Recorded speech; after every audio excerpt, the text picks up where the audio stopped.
Hello students, आप सभी लोगों का सुमित राणा बेसिक क्लास में स्वागत है। बेटा आज के इस वीडियो लेक्चर 9 में हम बात करेंगे हैमिल्टोनियन ऑपरेटर और Schrodinger wave equation for the hydrogen atom के लिए। आइए स्टार्ट करते हैं।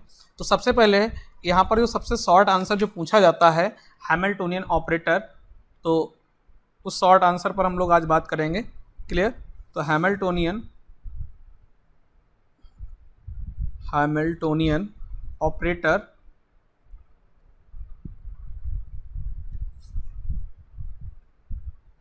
Hamiltonian operator. क्लियर? ये हमारा शॉर्ट में पूछ लिया जाता है कि हैमिल्टोनियन ऑपरेटर क्या होता है। क्लियर? तो सबसे पहले आपको हैमिल्टोनियन ऑपरेटर को कैलकुलेट करने के लिए आपको श्रोडिंगर की फॉर्म, क्योंकि श्रोडिंगर से ही इसको कैलकुलेट किया जाता है, तो श्रोडिंगर वेव इक्वेशन आप लोगों को मालूम होना चाहिए।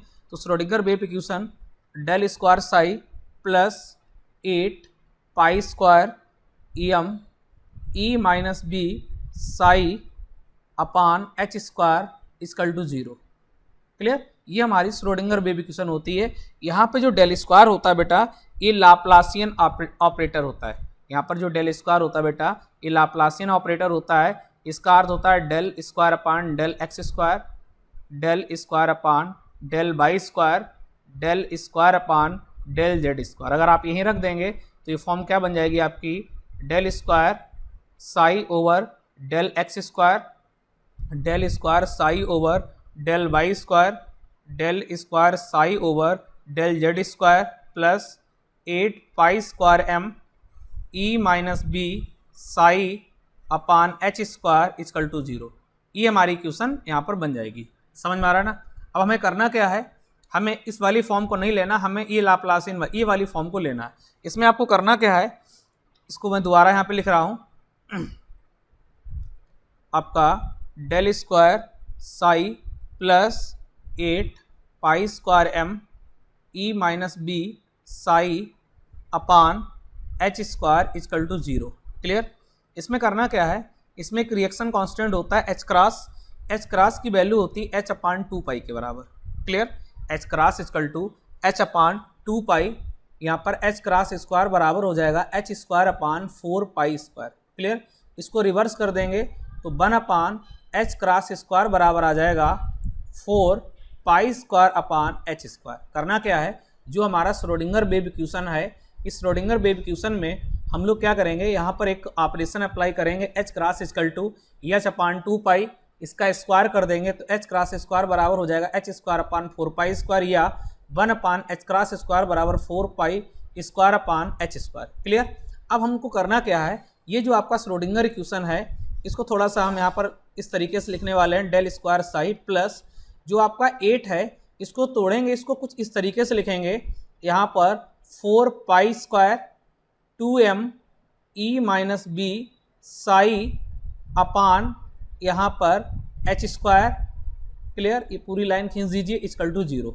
अब थोड़ा गौर कीजिए यहाँ पे कि यहाँ पर ये जो चीज़ है, clear, 4 pi square upon H square, इसको हटाएंगे और इसकी जगह हम लोग क्या रखने वाले हैं, 1 upon H cross square. Clear? जब ये वैल्यू यहाँ पर रखेंगे तो हमारा नया रूप क्या बन जाएगा, ये हमारा नया रूप बन जाएगा डेल स्क्वायर साई, क्या बनेगा, del square psi plus 1 upon H cross square, और कितना आ जाएगा 2m E minus B psi equal to 0। यहाँ पे देखिएगा, ये जो आपका 4 pi square upon H square है, इसकी जगह हम लोग क्या रख देंगे, 1 अपान एच क्रॉस स्क्वायर। तो ये आ गया आपका 1 अपान एच क्रॉस स्क्वायर, और क्या आ जाएगा आपका ये 2m, और ब्रैकेट में आपका क्या हो जाएगा आपका E minus B psi equal to 0। Clear?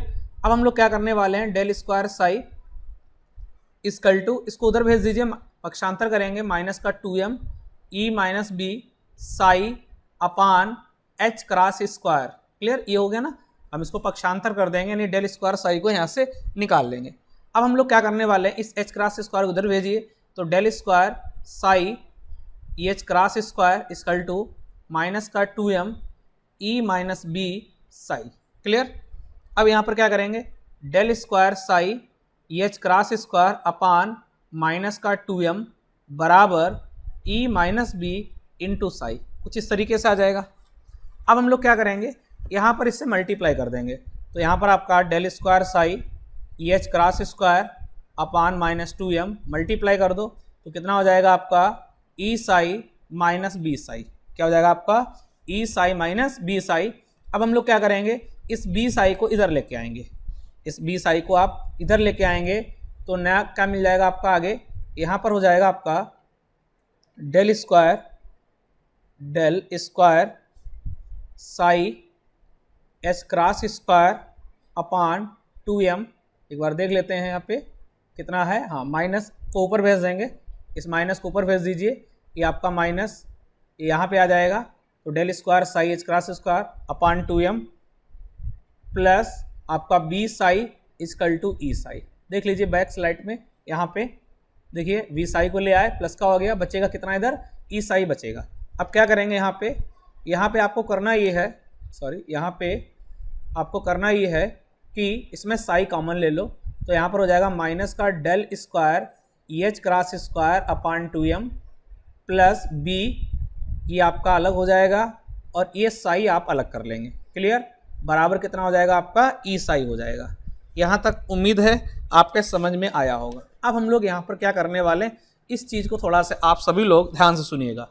यहाँ पे ये जो टर्म है,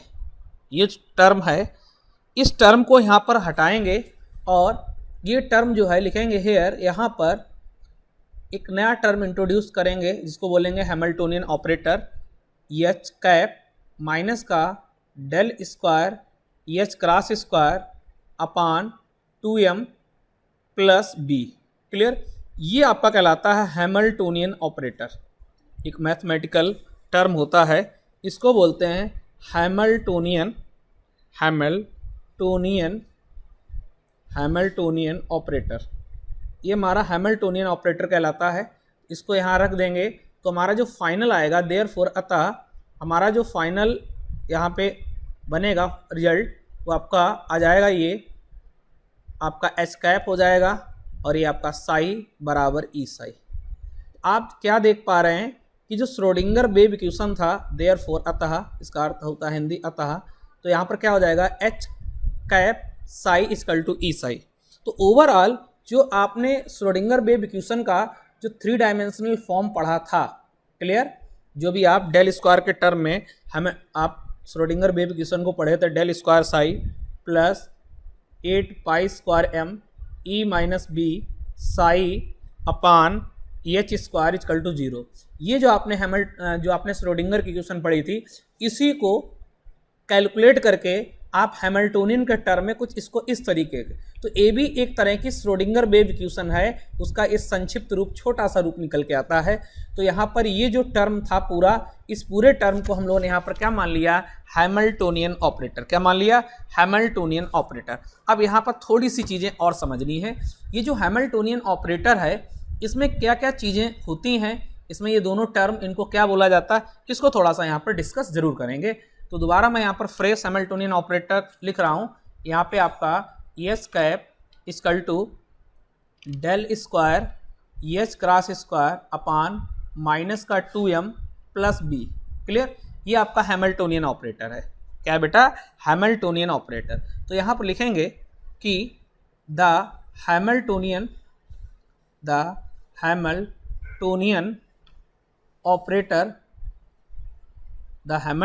ऑपरेटर एच कैप कंसिस्ट्स, माने रखना होता है, कंसिस्ट्स ऑफ टू पार्ट्स।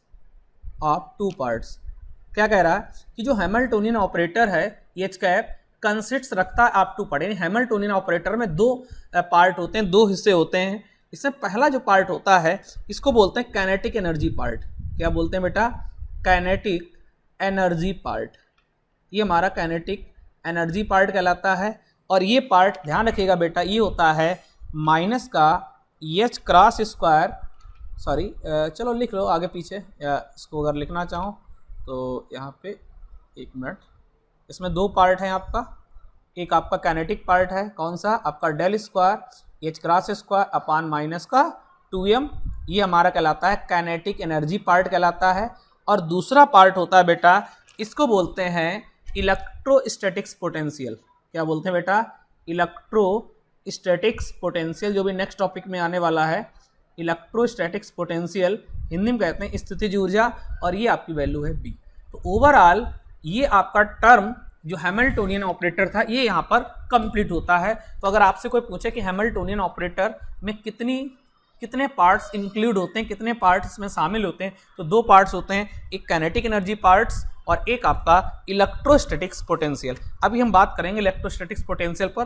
तो ये हमारा शॉर्ट आंसर कंप्लीट होता है। तो अगर आपसे कोई पूछता है हैमिल्टोनियन ऑपरेटर के बारे में एग्जाम में, तो आप इसको इस तरीके से पूरा कैलकुलेट कर देंगे। क्लियर? उम्मीद है कि ये यहाँ तक आपका पूरा शॉर्ट आंसर आपके समझ में आया होगा।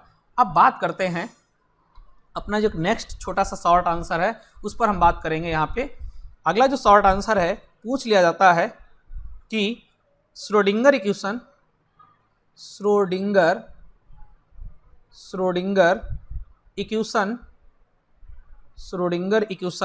For hydrogen atom. Schrodinger equation for hydrogen atom.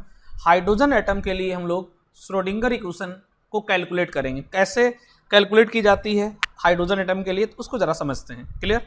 तो आप सभी लोग जानते हैं, वी नो दैट हम जानते हैं श्रोडिंगर इक्वेशन, हम जानते हैं del square psi over del x square, del square psi over del Y square, del square psi over del Z square plus 8 pi square M E minus B psi upon H square equal to 0। ये हमारा क्या कहलाता है? Schrodinger equation. We know that, क्या जानते हैं हम? Schrodinger wave equation, from Schrodinger wave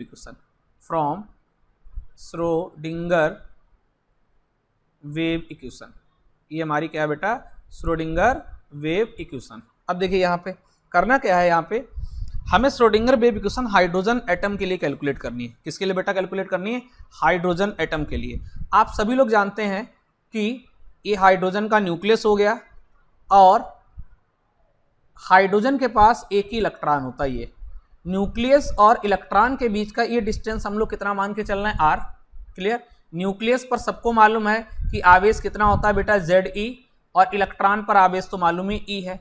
तो यहाँ पर अगर देखा जाए ये न्यूक्लियस है और ये इलेक्ट्रॉन है, इन दोनों के बीच भाई ये इलेक्ट्रॉन जो है, क्योंकि हाइड्रोजन एटम है, फॉर हाइड्रोजन एटम, अगर हम हाइड्रोजन एटम के लिए देखें तो हाइड्रोजन एटम के पास एक ही इलेक्ट्रॉन होता है और ये इलेक्ट्रॉन न्यूक्लियस के चारों ओर क्या करता है? घूमता। हम ऐसा मान के चलते हैं। अगर हम इन दोनों के बीच में पोटेंशियल एनर्जी निकालें, इन दोनों के बीच अगर हम पोटेंशियल एनर्जी निकालें, पोटेंशियल एनर्जी अगर यहाँ पर कैलकुलेट करें, क्लियर, जिसको V से लिखा जाता है, तो पोटेंशियल एनर्जी का सबको फार्मूला मालूम है 1/4πε0, लेकिन वहाँ 1/4π नहीं लेंगे, यहाँ पर कांस्टेंट K लेंगे और Q1 Q2। तो यहाँ पर ये जो आवेश है न्यूक्लियस पर ये Q1 है, क्लियर, और जो इलेक्ट्रॉन पर आवेश है Q2 है, और दूरी बेटा कितनी है? R। ओके, यहाँ पर वैल्यू पुटअप कर देंगे तो पोटेंशियल एनर्जी V बराबर K, Q1 की वैल्यू है ZE और Q2 की वैल्यू है E और डिस्टेंस आपकी है R। तो यहाँ पर इसका चार्ज भी का साइन लिख देगा, निगेटिव चार्ज होता है, न्यूक्लियस पर पॉजिटिव होता है चार्ज और इलेक्ट्रॉन पर निगेटिव होता है। तो इसको हल करोगे तो कितना आ जाएगा ये बेटा? -KZE² R आ जाएगा। ये पोटेंशियल एनर्जी कैलकुलेट। यहाँ पर हम लोग क्या करेंगे, यहाँ पे ये आपका पोटेंशियल एनर्जी कैलकुलेट होके आ गया है, कितना निकल के आया? -KZE² R। ये तो आया ना पोटेंशियल एनर्जी, -KZE² R। अब क्या करेंगे बेटा?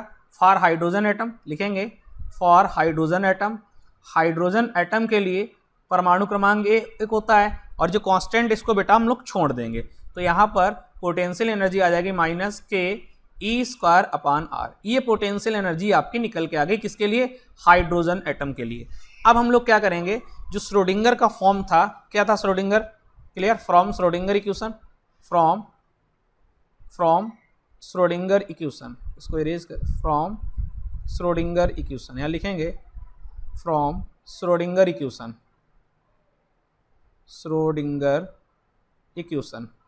देखिए श्रोडिंगर इक्वेशन क्या निकल के आएगा? Del square psi over del x square del square psi over del Y square, del square psi over del Z square plus 8 pi square M clear upon H square E minus B equal to 0, ये निकल के आया था।